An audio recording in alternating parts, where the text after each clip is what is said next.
industry. The Women's Economic Empowerment, as it's so-called WE initiative, which began last year, has been diligently advancing, and we are proud to present an improved program this year. Additionally, we are focusing on the youth, innovation, and entrepreneur fair, alongside our technical conferences and the various panel and roundtable discussions scheduled over the next 4 days. All of this is made possible by our host, Staatsoli. You may applaud. Thank you.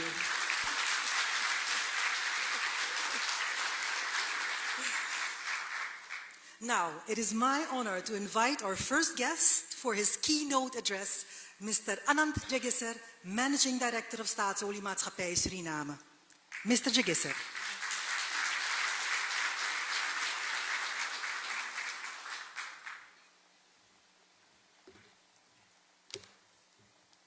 Good afternoon. I've been running around making speeches everywhere, so I will not repeat anything I said before.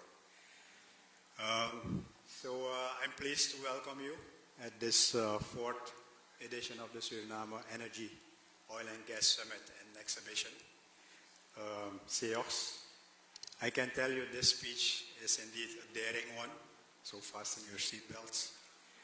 But it comes from a good heart. I can promise you that. Okay, let's go. I can tell you now that things are really becoming very concrete in the offshore. I should have said with the protocols observed, because I see two important ambassadors here. Welcome, Ambassador of Guyana and Ambassador of Indonesia. A very warm welcome and happy to have you here. So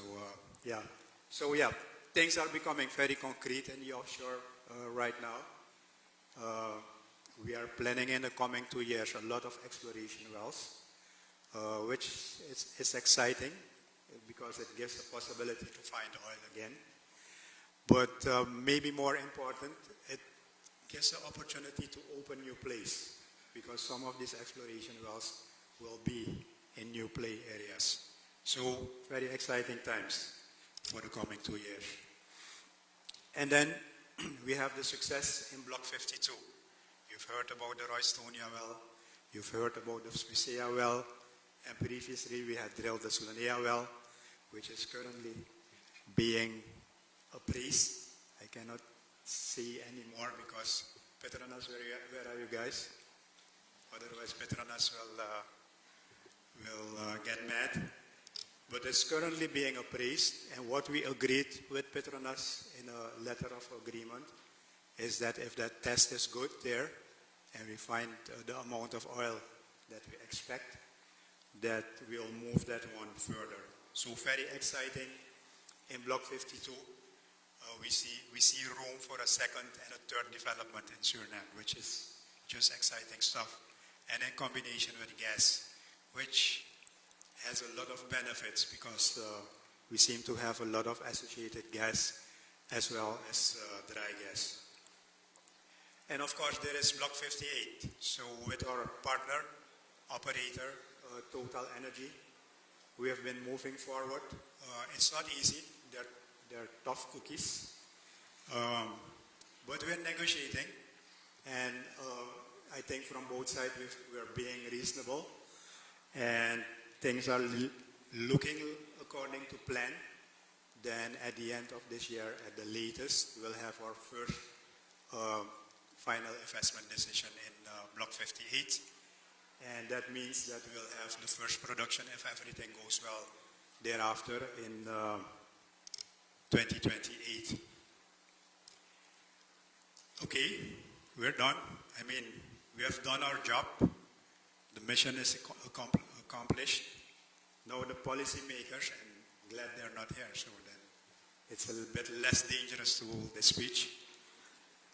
They need to, diligently step up and make efforts to manage the upcoming large financial streams in such a way that we create a dignified existence for every Surinamese person as quickly as possible.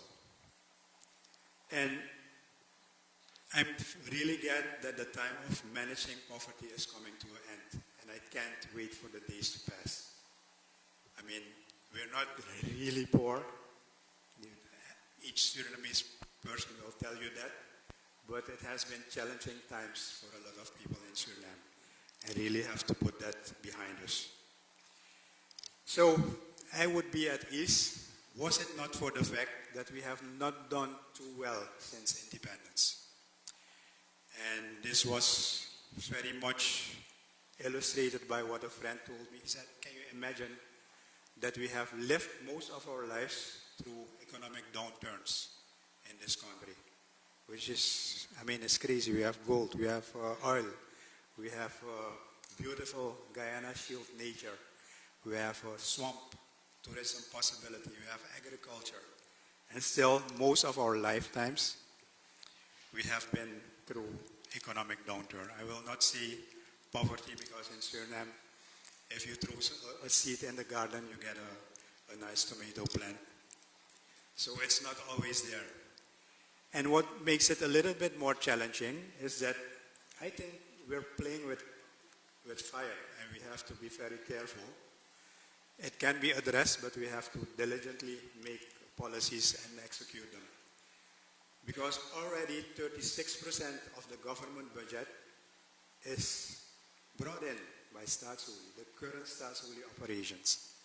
So you can imagine if the offshore comes there, it might be, I don't know, 70%, but likely 90%. So that's a very dangerous game to play. And I mean, you can understand if you make 3 billion a year and the price drops with 50%, it means not 1.5 billion.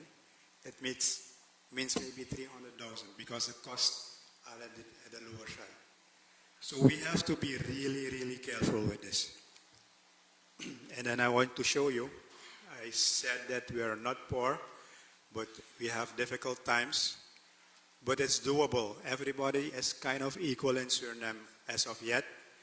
But we know from developments in countries that have found huge amount of oil that we convert to a have-not and a have society, which is illustrated by these pictures.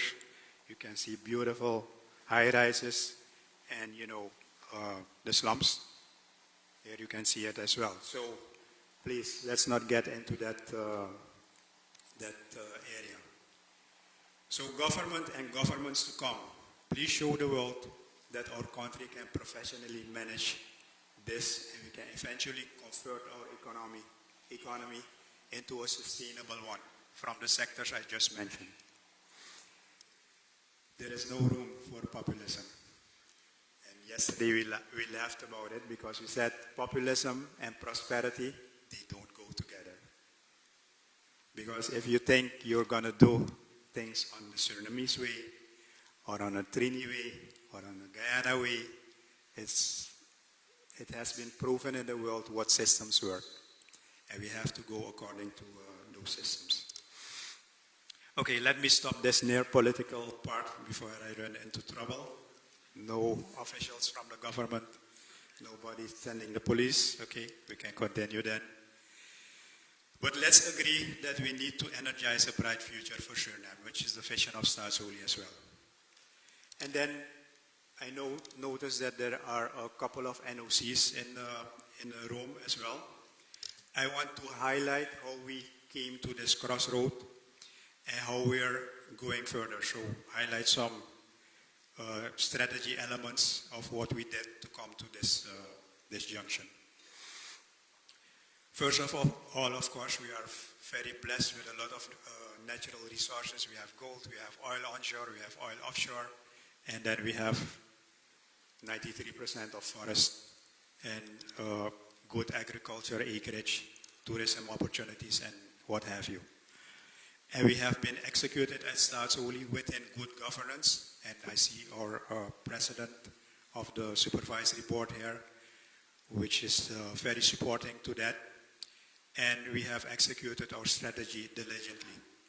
So let me give you some elements that Staatsholie found on the way and is now executing to make this even better.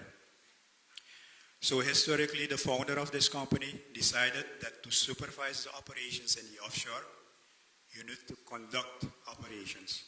So he found the opportunity to build an onshore oil operation, and we did so. And I can tell you, it's just invaluable, the amount of information and experience that we get from there. And although it's a small operation, the elements, the principles are the same. So we make use of that when we negotiate to Total. So Total, you know, we get our knowledge from Saramacca, from Brekas oil field. And then we run our business in a professional manner. And maybe the best testimony of that is that annually in May, we always produce the annual report of Staatsolie of the previous year. And we have a lot of government companies, and none of them do. None of them produce a report in May the next year.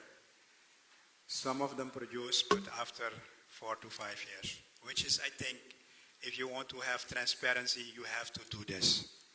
And I can show you the reports as well. So here you can see the reports. 2023 is already on our website, and we're very proud of that. And all reports from 80 till 2023 are available. We never missed a year. And sometimes there is bad news, but most of the time there is good news. We report them all.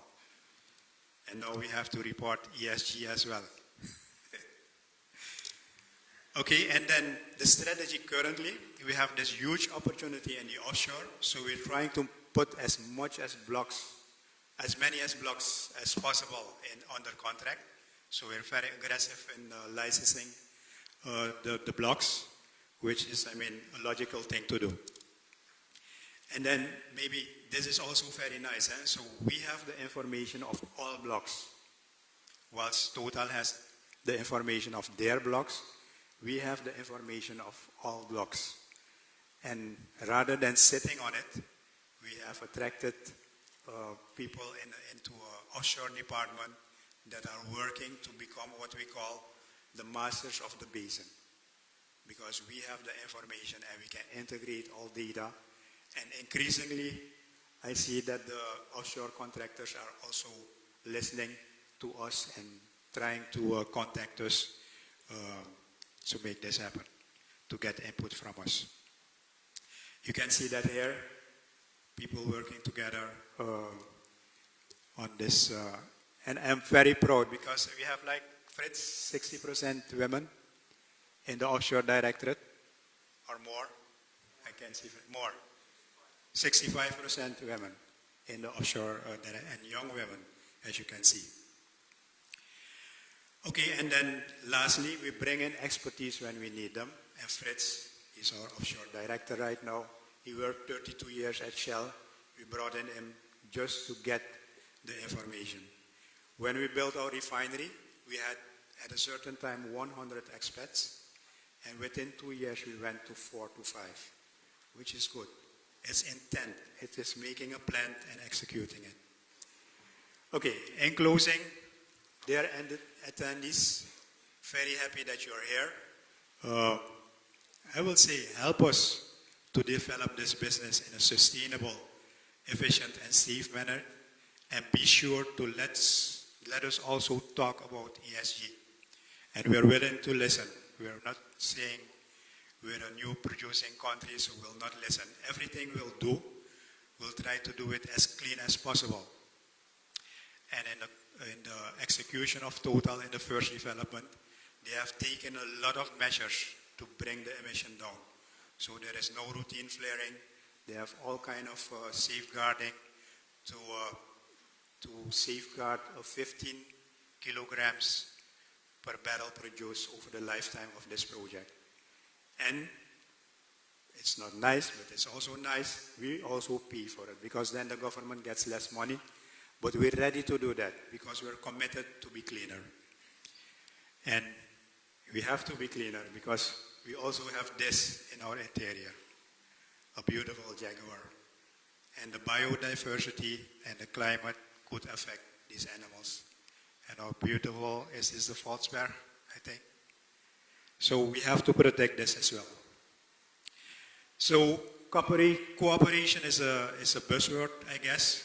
It's maybe also beaten down word. But I must say that I'm looking forward to meet you all and doing business to the mutual benefit of everybody. Total is not there only because Arthur likes me, but also that they have to be able to tell their shareholder that they are keeping the production on a certain level. So we understand that it has to be always to the mutual benefit. And the neighbors, Sir Ambassador from Indonesia, we're soon visiting Pertamina.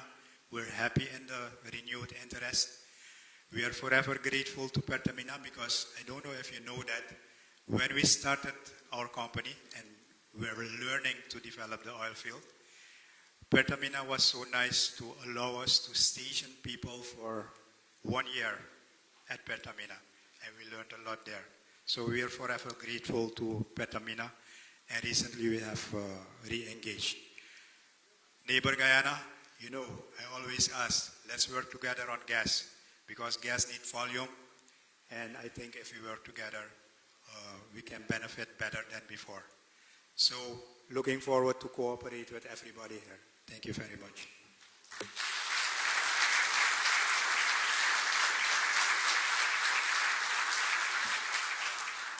Thank you, Mr. Jagisel. Now we are ready for the first session, the NOC Leadership Discussion. The title, the theme of the discussion is Global Implications, Challenges and Risks, Regional Dynamics, Potential for Product Growth. May I invite your moderator for the next session, Mr. Carlos Garibaldi. He is the Executive Secretary of ARPEL.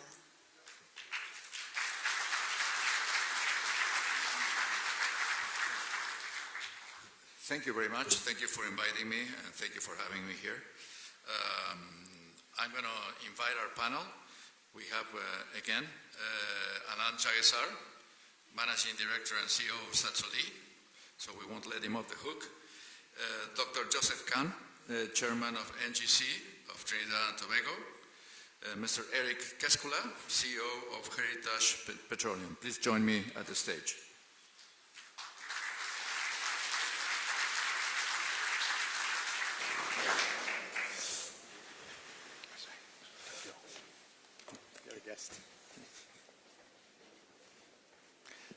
Sit all three here, close to this end, so they can see you without the podium.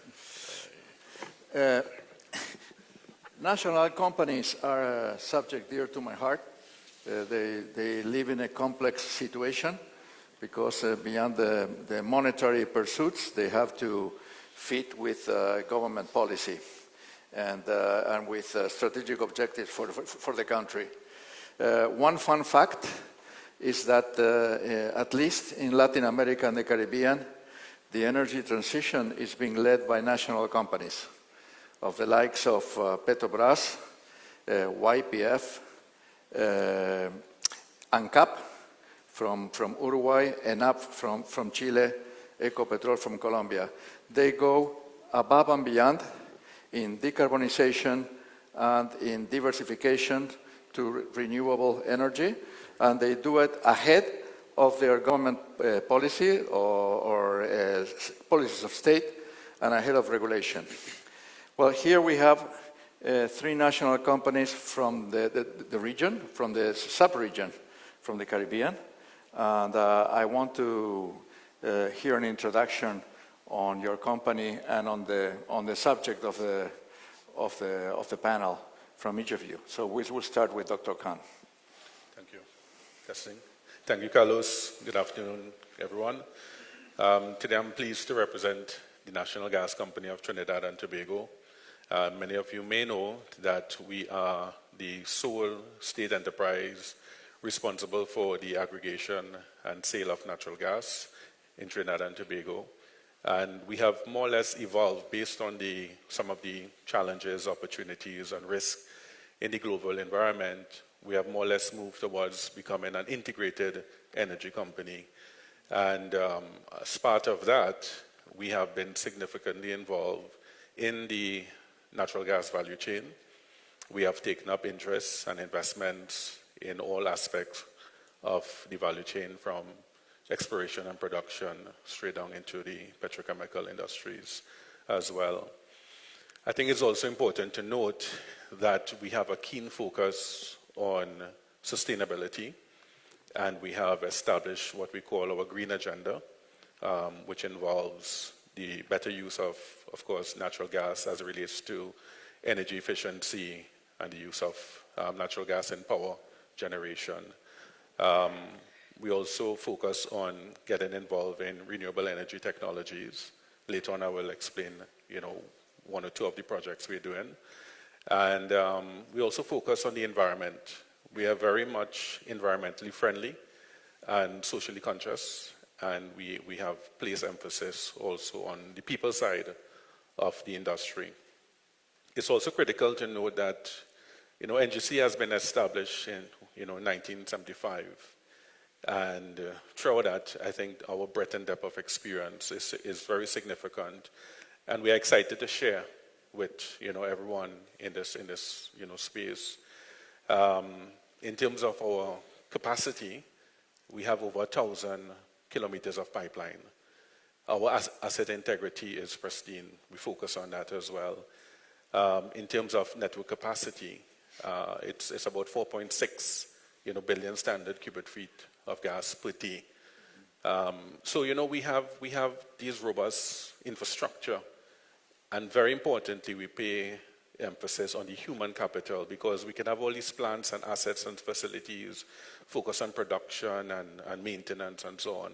But the people of our companies are very significant to us, and therefore they are the drivers of our company. And by doing so, we have been able to be a profitable organization, a profitable state organization. And with that, we add value to Trinidad and Tobago, and of course our stakeholders, the people of Trinidad and Tobago. And we're eager to share some of these experiences so that we can build capacity in Suriname, Guyana, and the region. So we're happy to be here, and we thank you for the opportunity. Well, thank you. And continuing with Trinidad and Tobago, the other side of the coin, Eric. Yeah, thank you, Carlos. So to my fellow panelists, especially invited guests, ladies and gentlemen, good afternoon. It gives me great pleasure to address you today as the CEO of Heritage Petroleum Company, the national oil company of Trinidad and Tobago. And I'd like to express my sincere appreciation to the Suriname government and Staatsolie, the organizers of this conference, for allowing me to be here before you to address you today. Heritage was established in 2018 following the restructuring of our legacy company. So we are now an upstream company that's focused on exploration, development, production, and marketing of crude oil. Our primary focus is on maximizing production for Trinidad and Tobago and optimizing that resource recovery. And so we are committed to doing that through sustainable practices and environmental stewardship throughout our operations. Trinidad and Tobago's energy sector is over 100 years old, and that means at Heritage we have both the experience and the expertise poised for that next stage of success, which is the theme of this year's conference, and I think resonates very well with where Heritage is as a relatively new national oil company for Trinidad and Tobago. It's imperative for us to respect our history, but position ourselves not just for the next 5 years, but for the next 10 to 20 years. And that means doing it with ESG in mind and with environmental stewardship in mind. We operate a diverse portfolio of assets, including both onshore and offshore fields throughout all of South Trinidad, as well as non-operated fields throughout all of Trinidad. And again, as I mentioned, we're primarily focused on maximizing production for the country. When you have 100-year or decades-old oil fields, the question is always asked, well, how do you do that? And we really rely on technology innovation and that human capital that Dr. Khan just mentioned.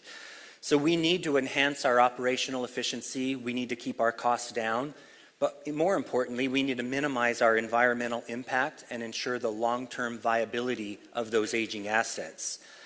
So as a national oil company, though, it's one thing to bring in dollars for the country. It's another thing to really give back to those communities that really we represent as a national oil company. So it's about the quality of life where we operate and what can we do from a social and economic point of view to really develop and foster those relationships in those communities and really uplift them. You talked about how in Suriname, while you don't want to call it poverty, it's really about how do we raise up all of the population. That's a role for a national oil company, and we take that very seriously. So we do play a significant role, though, for the Trinidad and Tobago. We have a substantial contribution to the country's economy as well as its energy security.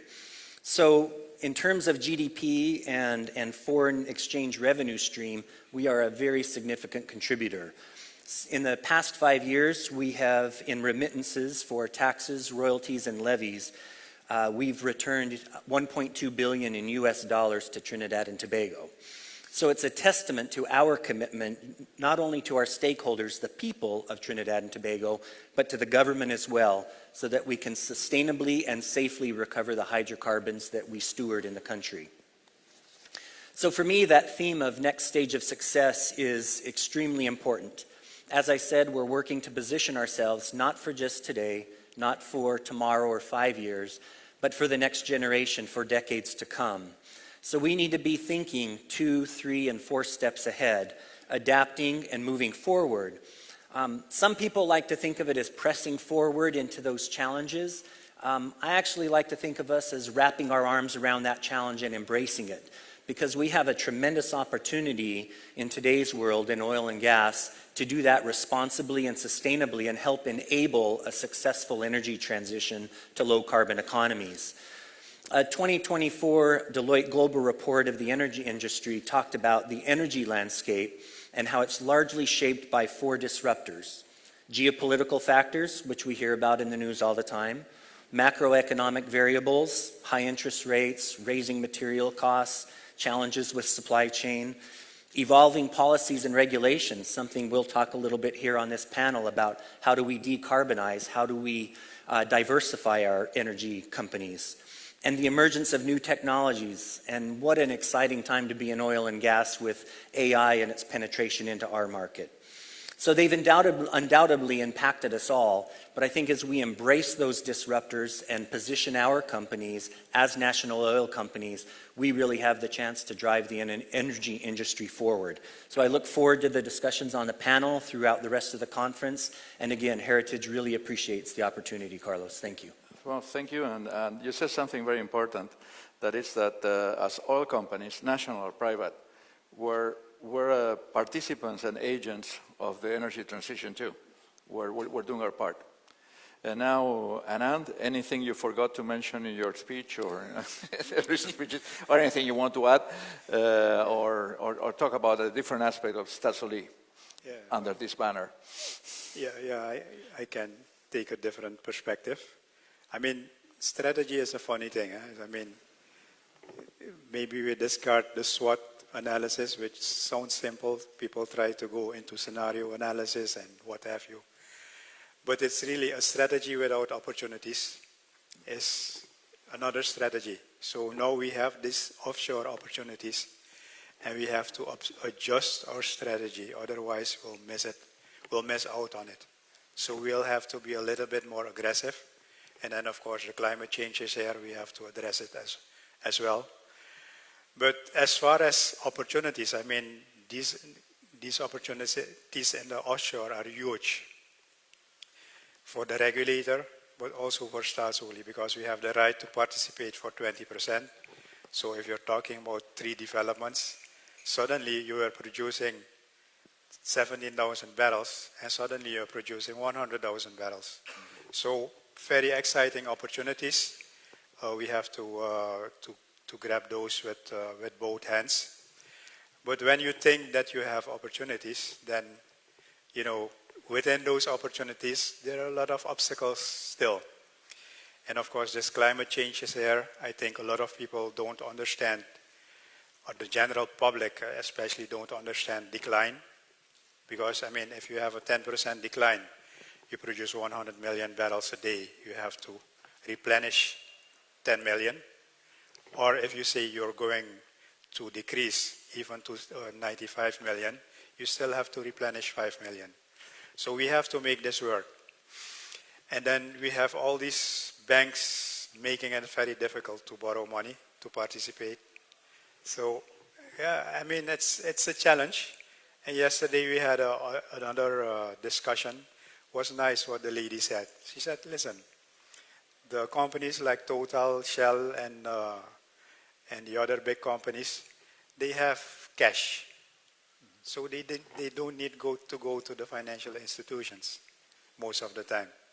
Whilst we, if we want to participate, we need to go to the financial institutions.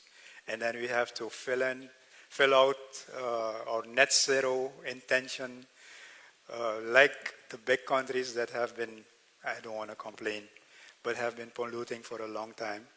So yeah, I think there is some unfairness there. And these are the new challenges that we face. But we're resilient, so we're going to address them. We're going to solve them together with our board. And we always say internally, we'll beat everybody at their own game. So Salsoul is ready to go. And we acknowledge climate change. Everything we do will be cleaner. We agreed with Total, and they proposed to be very clean in the first development. We have a hydropower lake where we generate power. We're planning to build a solar plant. So we're committed to contribute. But please don't let us walk in front of everybody, because, I mean, at least the decline, you can give it to the new producing countries that live in poverty. We don't want to see somebody in Europe sitting in the winter at -0 degrees Celsius without heating. We agree completely. We want everybody to run their home appliances, no problem. But also, please provide us the opportunity to elevate our people to a certain level. Well, you made a very interesting point about a very important point about just energy transitions, and also about financing. As we said, the oil and gas industry is part of the energy transition, and it needs to decarbonize, it needs to diversify. And I think it's not a good idea to try to choke it out of capital as a way to accelerate the energy transition. That's been counterproductive, and it's short-sighted as any reductionist or simplistic solution can be. Now, this is a question for the three of you. Traditionally, national hydrocarbon companies have always pursued national strategic and also social objectives apart from the pecuniary ones. And today they're faced with a new reality and its challenges. Many companies, national or private, seem to follow two paths in parallel. One path is decarbonization of their traditional hydrocarbon business. That implies minimizing emissions or making them neutral, electrifying, using the digital transformation, avoiding flaring as much as possible, avoiding methane leaks, etc. And in parallel with that, to diversify their energy product portfolios with lower emission strategies. We have companies doing, oil and gas companies, doing solar, doing wind, manufacturing green hydrogen, or mining for lithium. So we have decarbonization and diversification. How is your national company in particular facing the energy transition in your country, and which specific decarbonization and diversification strategies is it pursuing? And we'll start with Joseph. All right, thanks again for that. The thing about Trinidad and Tobago, and certainly, NGC and its subsidiaries, we have been focused on the fact that natural gas is here for a while. And it's, of course, everyone knows is one of the cleanest form of energy. But while that's happening, we also have to be in parallel with, as you said, looking at the issue of climate change, decarbonization, carbon reduction emissions, and those things. So we believe that gas and green, we have to work together.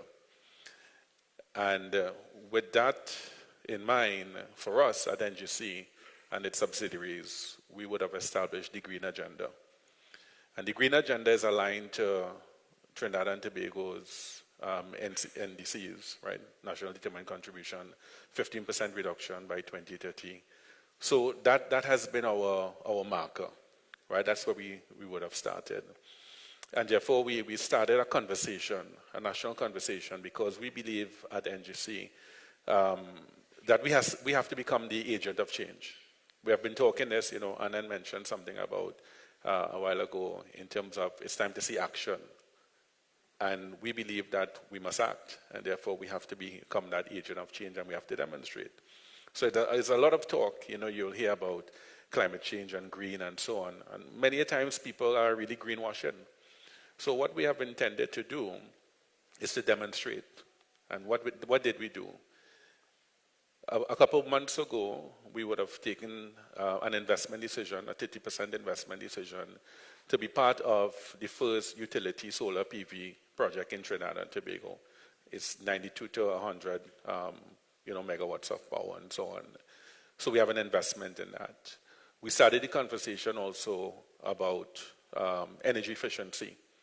So we have embarked on what we call Super ESCO, where we are doing energy audits. We have started, doing that in state enterprises. So we believe that state enterprises must work together. We started there. Of course, the whole question of power utilization, because we believe that, every molecule counts, all right? We have even started to look at wind energy. We have started to look at use of hydrogen, all right, and so on. So we have started those things. Of course, it takes time, and I think everyone also understands that renewables and the whole concept of green technology is not cheap.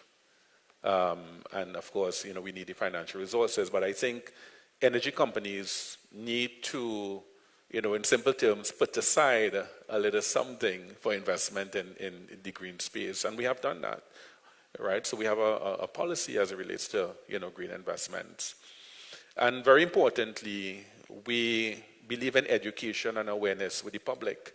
So we have taken on that challenge to, educate, to promote, and we have started doing that from the primary school level, where we have debates and conversations and presentations and those kind of things. So we see it as a holistic intervention, and not just focusing on us, the company, but the community in which we serve, and of course the wider Trinidad and Tobago. So we have taken action.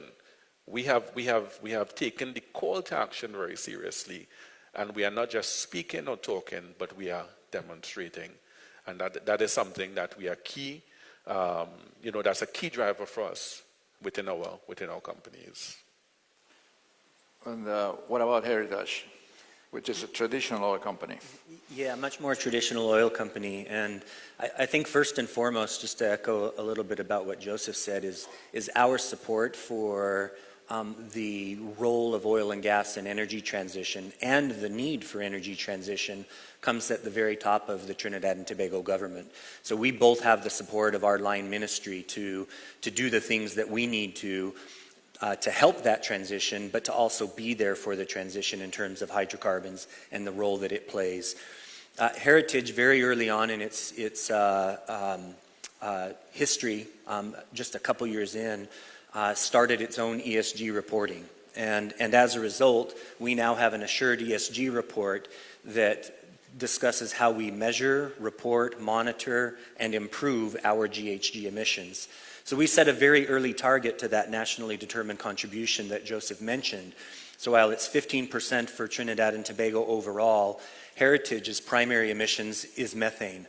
And we committed to a 30% reduction by 2030. And one of the things that excites me is we're well on way to beat that goal already by the projects that we've identified. Also, as Joseph mentioned, it's about action, right? It's not about the words, it's about actually spending money on those projects to make that contribution or to make that difference. And so that's the first thing that we've been doing. And then you mentioned digital technologies. So as decades-old oil fields, it's very easy just to continue to operate them the way that we have been.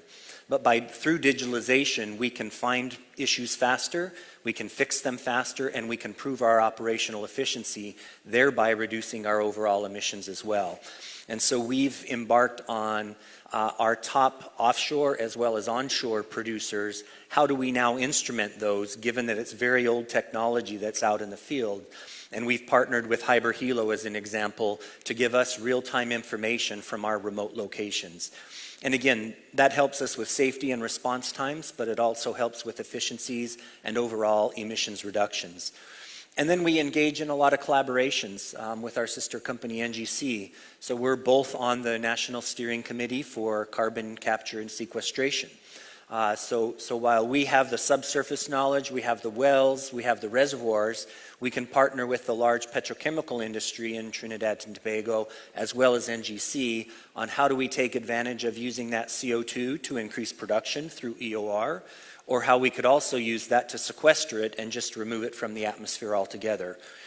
And then lastly, we've partnered with University of West Indies. We have an MOU with them on how we can decarbonize our own operations. What can we do in order to green those operations so that we are reducing our emissions overall, whether that's to use that gas that we might replace for EOR, for gas lift, for fuel gas, additional things, or to put back into the grid and supply energy to the people and government of Trinidad and Tobago. So, very similar story with NGC, but much more traditional hydrocarbon focused.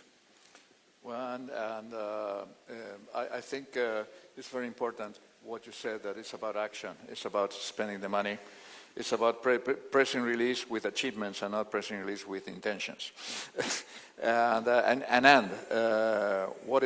about Statsoli on both decarbonization and diversification?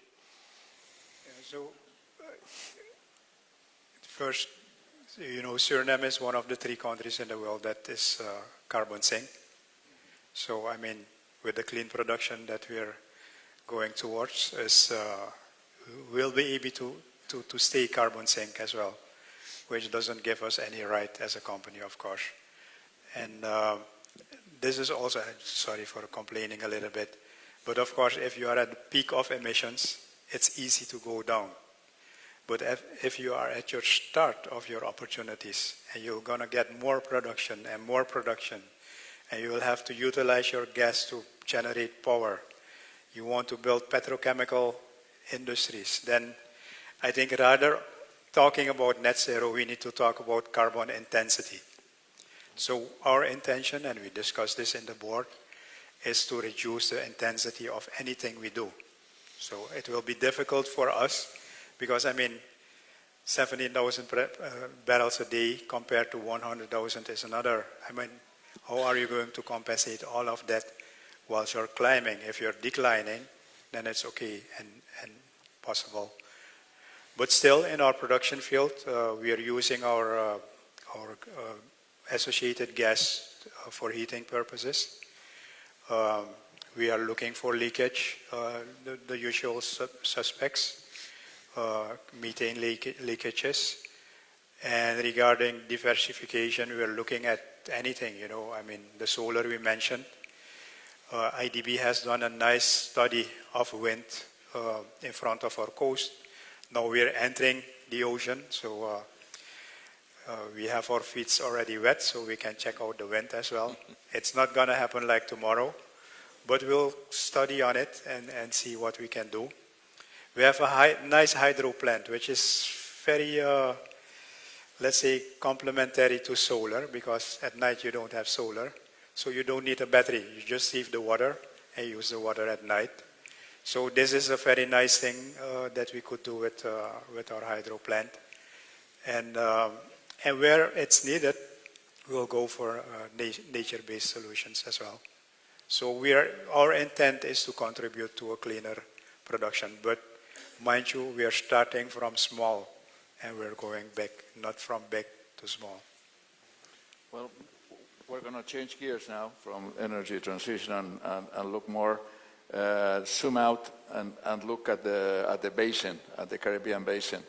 Now, we have 2 countries represented here, one with the longest history of production, probably after the US, or questionable if it wasn't first.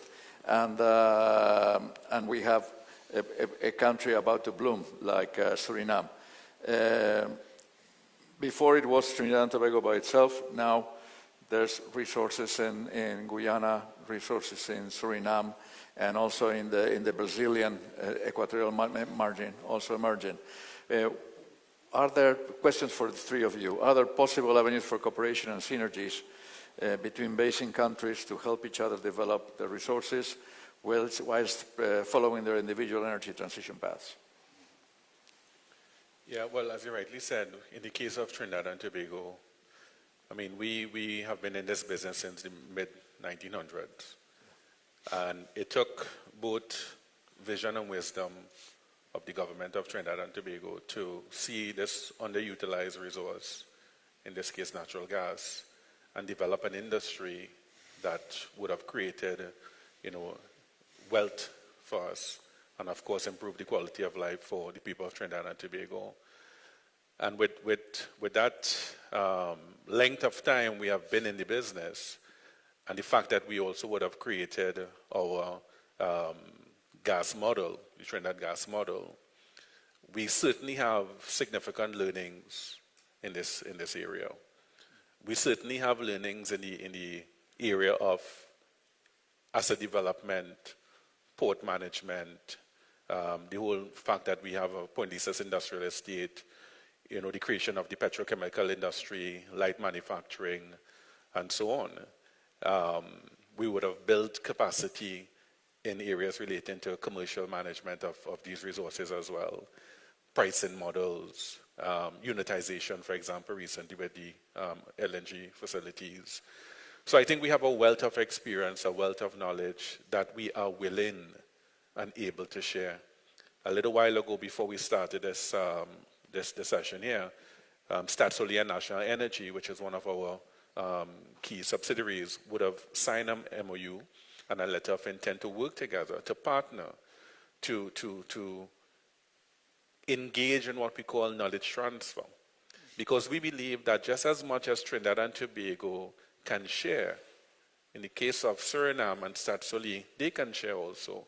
So it's not just one given, right? I think that partnership is critical. We can share, in terms of investment models, how to attract investors. We can share in terms of asset integrity, supply chain. Eric mentioned, artificial intelligence, because we have seen technology as a driver also. So I think there are a lot of learnings when you look at the whole gas value chain and the ecosystem in which we operate, and we could help each other build capacity. So I think fundamentally what we are saying from a Trinidad and Tobago perspective, a national gas group perspective, is that we are here. We are here to work together, to partner, to collaborate. All those words where it suggests unification and unity. And I think at the end of the day, we simply want to build our Caribbean community, and that's why we're here. And that's what we can do. Yes, and Eric, there's some kind of parallel between your oil fields in Trinidad and the oil field onshore in Staatsolie. What do you think possible areas of cooperation or mutual learning can happen? Yeah, absolutely. So we have, over the past few years, been in discussions with Staatsolie in terms of how can we leverage that. And I think it's one of the beautiful things about the oil industry is, and while it can create some issues, but oil doesn't stop at borders. The gas fields don't stop at borders, and that can create a lot of geopolitical challenges, but it also creates that opportunity for how can we work together, collaborate, and partner, as Joseph just mentioned. And again, while Heritage is only 5 years old, we have that legacy company that we draw on the experience and expertise from. And we see that those trends, those geologic trends that exist throughout the Caribbean, extend into Trinidad and Tobago, so we can learn from other countries. Even though we have a storied history, we are still open to learning and partnering and seeing what else can we do. And I think that's what's really important. It's a very vibrant industry. I spent my whole career in oil and gas, and one of the things that I've always loved about it is that while there is a competitive advantage that we all want to maintain, as an industry, there is a collegial spirit, if you will, where we all want to see success for everyone, especially in terms of safety. And I think that's one of the key collaboration areas that I've seen throughout my career, is that we can always learn from each other in order to make our operations safer and cleaner. So in terms of HSE, I think another area that we always have seen great collaboration is in drilling. Because the stakes are just too high. If any of us make a mistake, especially offshore, or with the beautiful resources that are here in Suriname, the impact can be tragic. And so I've seen that sharing and that collaboration in terms of how can we best technically drill a well, produce these hydrocarbons in the safest and most responsible manner. And so just like NGC, and again, I think that support comes all the way from the ministry, Ministry of Energy, and from the government of Trinidad and Tobago, is that we are here, we're here to partner, we're here to help, but we're also here to learn and look at opportunities together on how we can grow that regional energy security for the entire Caribbean. Thank you. And Anand? Yeah, well, it's arithmetic. You know,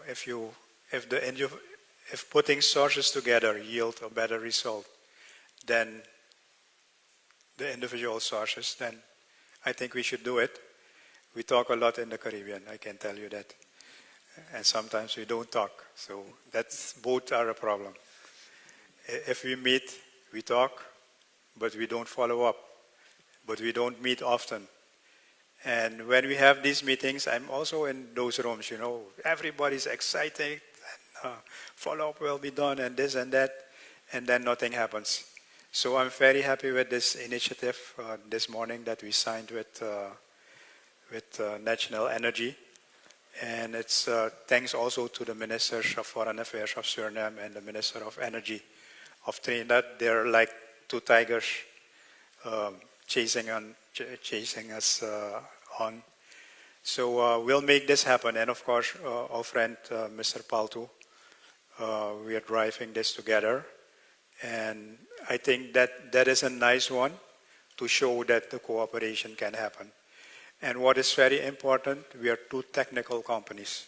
So where it goes wrong as well is sometimes we have like technical people talking to, you know, civil servants, and then they have to check with somebody, they have to check with somebody else that's higher, and they have to go at the technical company to get the information. So what I'm saying with this is we need to have on all levels, we have to be aligned. So on a governmental level, there has to be alignment. And then on the technical level, you have to have competent resources that work together to make something happen. And we have to be honest. If it doesn't work, we stop it. Mm-hmm. And if it works, we continue it. Yeah, as ARPEL, we observed great collaboration on spill planning, prevention, and response. As you know, a spill, for example, in the equatorial margin of Brazil affects the whole basin. So that's something that's working. And now, Joseph, we were talking about synergies in the region, and I mentioned Trinidad, Guyana, and Suriname. I should also add there's an ample potential for gas in the Colombian Caribbean, and also the elephant in the room, which is Venezuela. Yeah. You know, it could have 200 TCF of gas. Trinidad and Tobago has ample liquefaction and petrochemical transformation capabilities. How is the synergy with Venezuela's Dragon field evolving? And is there a similar viable solution for gas in Guyana and Suriname? Yeah. Well, I think the public would know that the relationship is going well. Anand mentioned our honorable, Minister of Energy, who's really the tiger on the ground, really pushing that agenda, and he has a high degree of success. We have a 30-year ENP license, for the Dragon Field. The relationship in terms of the geopolitics will always be, something that could affect certain aspects of the project. But I think we have been keeping our eyes on it, and I think we have done the necessary due diligence and the necessary relationship building to progress that project. So my simple answer will be we are doing well. There's no issue, there's no problem there. We can only get better. Technical work is being done behind the scenes. Of course, not all aspects of the arrangement can be, put to the public as yet because of confidentiality issues. But in terms of bringing, cross-border gas, that's something in terms of the Venezuela context. All we need is 17 kilometers of pipeline, right, to bring it to our platform. And of course, the majority of that gas, I think about 70%, will go to the LNG facility. Simply because, yes, it's public knowledge also that we have a production decline in Trinidad and Tobago. And the liquefaction facility, the LNG facility, it's the last record, January to September 2023, we are about 1/3 of the use of the facilities. So we have processing capabilities and capacity. So yes, Venezuela, bring your gas. Suriname, bring your gas. Guyana, bring your gas. We are there, we are ready. But, I mean, it's easy to say that, and it's easy to say put a pipeline together, but we also have to consider geological context because, we have to really look at the feasibility of that, right, in terms of, the location and those kind of things. So, but the point is, I think we have the technical expertise that once the countries come together, the technical experts come together, there can be viable solutions. The big ticket is Trinidad and Tobago has processing capacity. We are ready, and we are willing. And I think that's a key point to note as well. So for those of you in the audience who are from Guyana, Suriname, and any other country, bring your gas. Well, Eric, we seem to be, as an industry, the headlines belong to the deep water or to the shales. But there's a basis and there's a legacy of legacy fields that can be mature, small, or marginal at current economic and fiscal contractual conditions, what can be modified. Which is Heritage's model for continuing to extract value of this type of fields, and how does it find ways to grow given the maturity of the basin? Yeah, thank you, Carlos. For us, our model is really threefold. And I think first and foremost, especially in small, marginal, or legacy fields, the primary thing we have to do is manage our costs. If we can't keep our costs down and keep the margin for each barrel high, then we'll continue, as production declines, we'll continue to see those fields needing to be shut in. And so for us, a primary effort for us is to make sure we're partnering with our service companies. And they've been very supportive in Trinidad and Tobago. Despite all the activity in the region, we still see a high commitment from those service providers. And it's been crucial for us. Just this year, our drilling results, not just the results from the wells, but actually the efficiency of the program itself has been bar none our best year. And that really drives then we can search for a smaller oil pool rather than needing to find something bigger. And it really allows us then to manage our costs. Also operationally, we talked about digitalization and the importance of driving efficiency, doing remote operations, minimizing the amount of trips, minimizing logistics and fuel. Every single one of those details matters as we are chasing each and every dollar of margin per barrel. And so number one is about managing costs. I think number two is about a change in mindset, because as soon as we hear decades-old oil fields, small pools, little opportunities, high costs, people's minds shut off a little bit. And I think there's an element to inspiring them about what is technology bringing today, whether it's through new seismic data, whether it's through new techniques, through data science, analytics, machine learning, and artificial intelligence. We can still find, even in decades-old fields, we can still find the best wells Heritage has ever drilled. And we've done that now both onshore and offshore. Just about a year ago, we put on our largest offshore well.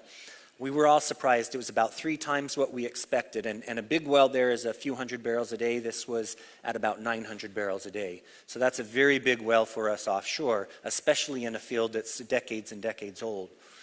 So we were a little bit surprised by that. We thought it could be good, but it was much better than expected.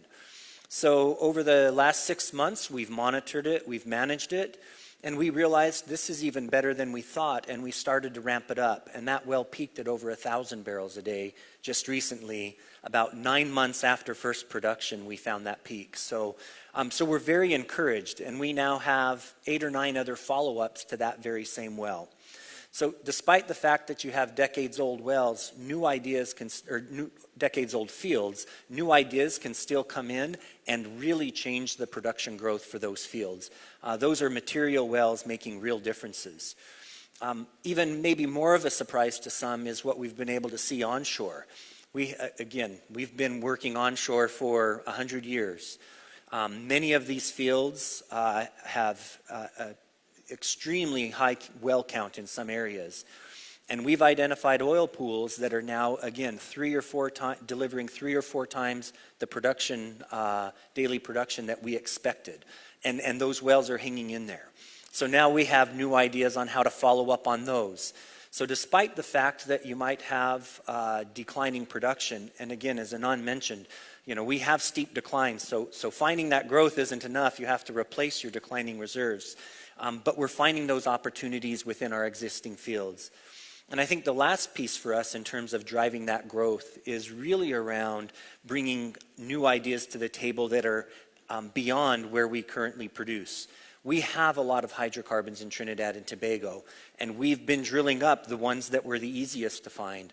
But there are additional fields, whether it's deeper horizons, step outs into new areas, or even whole new play types in areas that we haven't even thought about. And that's how we want to engage our team, because now we have different seismic techniques as well as all the data analytics techniques that are out there to really drive substantial change in areas that we thought were mature and already drilled up. So we remain very excited. It's a tough business, but that's where Heritage really, that's where our bread and butter is. It's where we come in and say, this is how we do it. We know what we're doing in that respect. We bring the experience and expertise, and now we're seeing those results. So it's a hard business, but it's fun. Excellent. And it's always good to keep in mind, never forget our legacy fields. That's right. Anand, there has been many years ago a baseball movie that they were building a baseball field in a cornfield, and they didn't have any players, but the motto was, if you build it, they will come. Now, Suriname is about to have gas. It could be a moderate amount of gas, it could be a huge amount of gas, or it could be compound into a huge amount of gas with its neighbors. So how do you build a gas market in Suriname and in the neighboring countries? Do you do it through gas infrastructure? Do you do it through power infrastructure? Which sectors is Suriname thinking about? Power, industry, fertilizer, transport? Yeah, Carlos, I don't want to comment what you're doing, but would we have questions with the audience? Because we have only 3.5 minutes left. 3 minutes? We had an hour. But Yeah. I thought we had an hour. Oh, okay. Do we only have 3 minutes, Alex? 4 minutes? Okay. Then, do you want questions from the audience? Do we have the facility? Do you have mics to walk around? Anybody wants to, there's somebody with the mic in the back. Anybody wants to make a question for the panel? Well, we have a shy audience. I have one last question for discussion. Several decades ago, Trinidad and Tobago experienced the same resource bonanza that Guyana is experiencing, and Suriname soon will, and it was experienced in Ghana, it was experienced in Indonesia. Trying to avoid the Dutch disease, the resource curse. And which words of advice do you have? Or what did Trinidad do right, and what it wasn't so right? Yeah, okay, very quickly, I know time. But I think what we got right, I think we created the right investment climate, and the policies to drive that, and the incentives. As you know, we have some big players in Trinidad and Tobago, still with us, in terms of the exploration and production, and also the service companies. So I think we got that, fairly right. In terms of the infrastructure development, right? Yes, the pipelines, but the ports, the infrastructure, the estates, bringing gas from offshore to onshore, and the whole processing facilities and so on. Because that has been the backbone for us. And without that, you really don't have anything, right? So I think we got that right as well.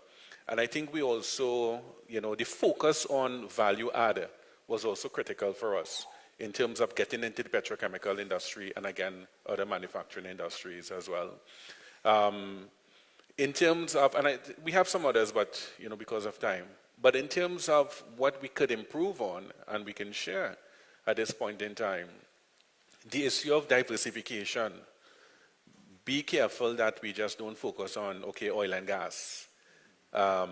Put away some money, to invest in the tourism, in the agriculture, in the education, in the culture, in the arts, and so on. Don't just be focused, as I rightly said, the Dutch disease. So diversification of the economy is something that, don't wait, later on, start now. In terms of environmental protection, I think we had a lot of learnings in terms of ensuring that we keep, the environmental management focus. We have, again, the incentive for when we are doing exploration, production, operations, and those kind of things. I think another key learning for us, so area of improvement, get the people involved, get your community involved. Participation builds commitment and ownership. They must own the oil and gas industry or any industry that is being, developed. And of course, train, retrain, educate, build capacity, because you don't want to have an industry being built and we're not building the people to participate. So I think those, just to kind of be quick, those are 3 areas of improvement. And of course, you heard the 3 areas where I think we were positive. Okay, and in 1 minute, what's Suriname plan? 1 minute. I will give you then a half minute. We need to have a sovereign welfare fund so that not all the money goes into the economy that cannot absorb that amount of money because you don't have the execution capacity. And then secondly, resource curse is unavoidable because you will have the demand pull on prices. A lot more hotels will be needed.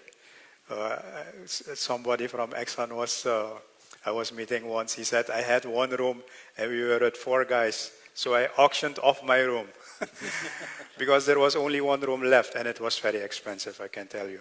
So it will happen. I mean, a lot more food is needed. It will have to be imported. It will cost more money. People are not ready. People are buying parcels of land in Paramaribo, in Guyana. It's happening. And it becomes more expensive. And the local population will pay a little price for that. So it's almost unavoidable. But I mean, by the government developing the other sectors like agriculture, we can try to avoid some of it. Okay, I think we had a great panel.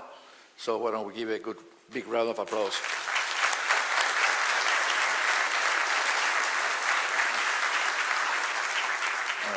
I'll put back the chair where it belongs.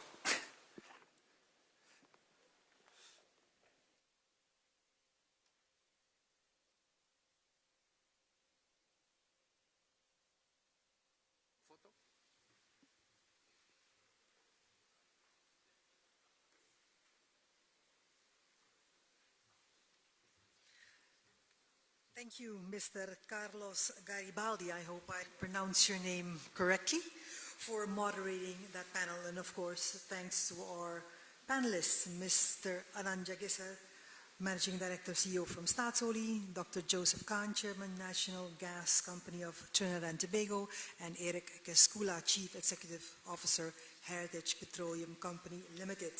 Please help me to welcome now our scene setter presentation host, Andrew Deegan. Mr. Andrew Deegan is a Director of Exploration from Chevron Americas Exploration and Production.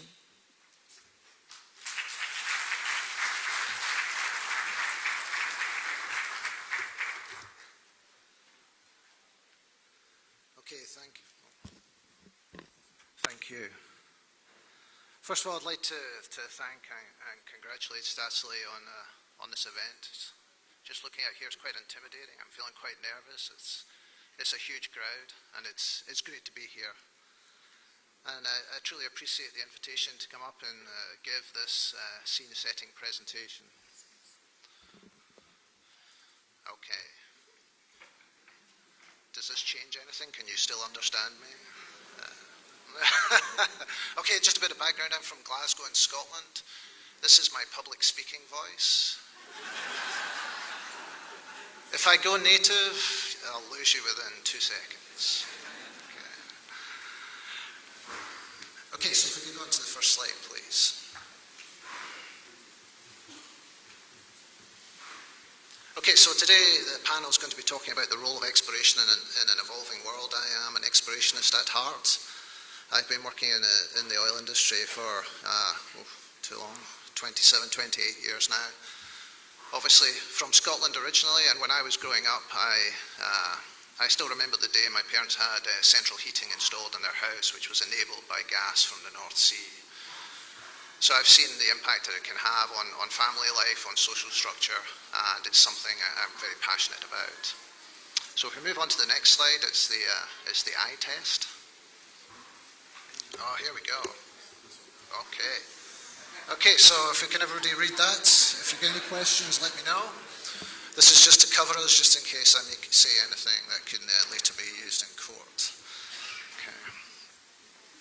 Okay, so I'm going to start off talking about a balanced energy framework.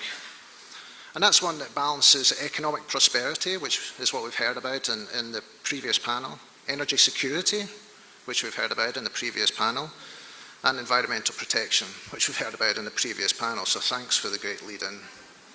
I'll make sure the money is paid to you later.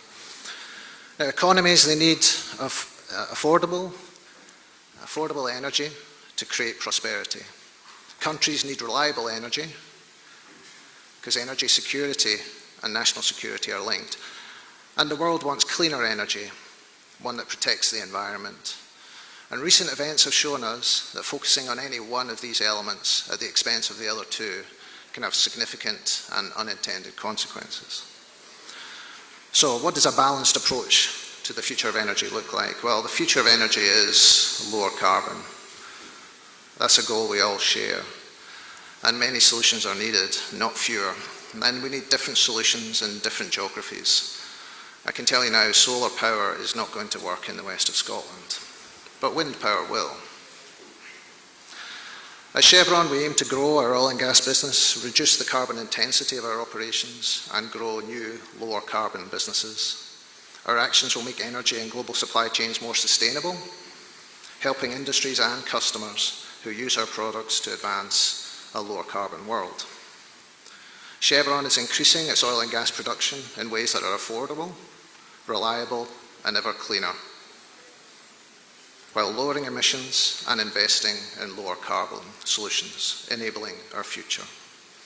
We constantly pursue solutions that address the evolving world's needs to drive measurable progress towards a carbon future. Thank you.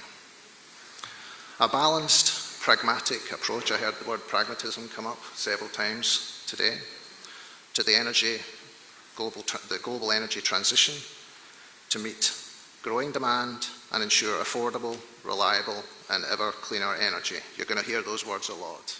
Affordable, reliable, and ever cleaner energy. And it's to support developing economies while advancing a lower carbon future we all want. So that's the corporate slide. So where does exploration fit in all of this? Okay, so let's start with some basic supply and demand projections. Polarized views of the world are not just limited to politics, and they're not just limited to the macro energy space. So on the left-hand side of this slide, we have one view where underinvestment over the last 5 years will lead to an imbalance in the market over the next decade. So the orange line you see is the world base case demand supplied by Wood Mackenzie, and the coloured areas are global production based on most likely supply of on-stream oil fields. So we work in a depleting resource industry requiring continual replenishment of resources, which is required through exploration or technological advances. So on the left-hand side, underinvestment and supply shortage gives the case for exploration. On the right-hand side, we have another energy analyst, Rystad Energy, who recently published a view that underinvestment over the last 5 years has been balanced by improved capital efficiency, enabled by technology, and supply will more than match capital demand going forward. So on the one hand, we're not investing enough, and on the other hand, we are investing enough. Which is right? Or which is less wrong? On one hand, the world is short of energy, and so we need to explore. On the other hand, there is no need to explore, as there is sufficient resource to meet demand for the foreseeable future, enabled by technology. Does it matter? Well, if you're an explorationist, it does matter. If I go asking for money, it's like, whoa, I don't know. Do we need it? Well, let's turn the question around and ask, what can exploration do for the market? So the reality behind those charts on the previous slide is that with or without exploration, about half of the base case demand to 2050 must be met with what's called disadvantaged resource. Oil and gas discoveries already made that are either sub-economic, problematic to extract, expensive to get to market, based on subsurface, surface, fiscal, or environmental challenges. Exploration offers the opportunity to find and develop advantaged resources, supplying affordable energy, economic projects, while reducing emissions intensity through lower carbon intensity developments by design. It's easier to build a new one than it is to fix an old one. Exploration offers the option to backfill declining production in a supply shortage scenario, or the option to displace high cost, higher carbon intensity projects in the oversupply scenario. In both cases, it comes back to exploration enabling affordable, reliable, and ever cleaner energy. But that's not without its challenges. Exploration is a risk-based business, and it's difficult to sustain in the long term. My boss regularly asks me, why can't we drill only the successful wells? Good question. He's my boss, it's always a good question. So in the last 5 years, globally, exploration has created a lot of value to the industry and to governments. In the previous 5 years, though, it also destroyed value. So what's the key to that success? So discipline in approach, and drilling based on hope is not a winning strategy. So how do we enable that? We enable that by access to acreage and access to the right data to assess the potential of that acreage in a transparent and affordable way. And with all of this, we need to continually state the case for exploration. The optics of exploration enabling ever cleaner energy is not one that's immediately obvious, but I believe that the case is there. So the role of exploration is to provide options to add to the global resource base or to displace the higher cost, higher carbon intensity resource base, a solution for both polarized scenarios. But exploration can't do that in isolation. It's a collaborative business that leverages technology and partnerships across the value chain, from seismic imaging in the initial exploration stage to economic, lower carbon intensity developments and production to deliver our goal. So here we see three examples of technology collaboration, all of which enable exploration, enable lower carbon developments. On the left, you'll see industry underwritten sparse ocean bottom node datasets combined with full waveform inversion, improving seismic imaging to understand the subsurface more clearly. If you ever attend a conference and you get a chance to go to a paper or a presentation on sparse ocean bottom node data, go and see it. The results are phenomenal. And then in the middle, we have 20K technology, developed in collaboration with industry vendors to enable the development of high-pressure exploration discoveries in a safe and reliable manner. And at the bottom of that picture, you can see some people for scale of the 20K PSI blowout preventer. The thing is huge. And finally, advanced completion technologies to maximize recovery from new developments and improving the economic case for every exploration discovery. And then there's the technology that's not mentioned here. I could have used that technology to generate these slides. Artificial intelligence, ChatGPT, all of these ways to analyze data quicker, more efficiently, and more effectively. So from technology collaboration to execution collaboration. In Suriname, Chevron and our legacy companies have been an active explorer since the 1980s. In fact, our first offshore well was in 1980, with our most recent position built offshore since 2012. Our activity has been one of close collaboration with governments, our partner companies and vendors, and with local communities, giving back to the communities that we work in. The role of exploration is to innovate with new ideas, collaborate with governments, collaborate with industry, collaborate with vendors, and to invest. And then just to leave you with some final statements in support of exploration in an evolving world. The world is changing and unpredictable. That's the only thing that is predictable. The world is changing and unpredictable. And exploration has an important role to play in delivering affordable, reliable, and ever cleaner energy that the world needs. Thank you.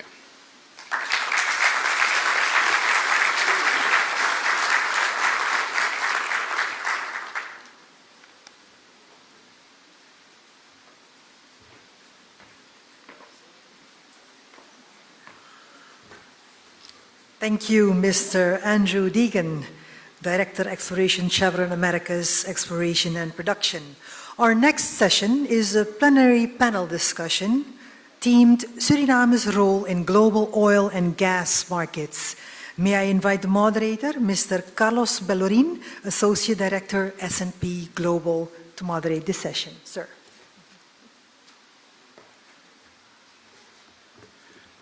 Thank you very much, and thank you very much for the organization for inviting me to moderate this very interesting panel. In the panel today, we have Arthur Nunes da Silva, General Manager, Suriname at Total Energies, Andrew Nakem, Exploration Director at Chevron, Scott Grant, APA Corp, is Senior Vice President, Corporate Development, and Sam Ribaseri, Country Manager, Suriname, from Petronas. Please, gentlemen. Thank you.